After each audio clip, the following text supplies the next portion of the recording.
اہلیان ملیر پاک فوج کے حق میں سڑکوں پر آ گئے۔ کراچی کے ضلع ملیر میں اہلیان ملیر کی جانب سے پاکستان آرمی کے لیے ریلی نکالی گئی۔ ریلی کی قیادت مرتضی بلوچ، رفعت بلوچ اور منور بیگک نے کی۔ شرکا نے پاک فوج کے حق میں خوب نعرے لگائے۔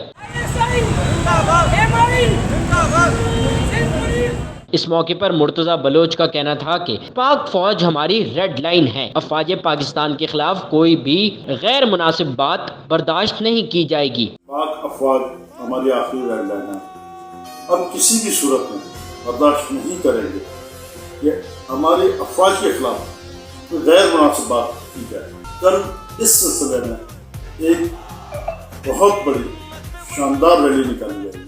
ریلی میں اہلیان ملیر کی بڑی تعداد نے شرکت کی اور پاک فوج کے حق میں نعرے بھی لگائے۔ ریلی کا آغاز ملیر ہالٹ سے کیا گیا جو اپنے مقررہ راستوں سے ہوتی ہوئی بن قاسم اور پھر ملیر پریس کلب پر اختتام پذیر ہوئی۔ سید نعمان گل، C110 نیوز، کراچی۔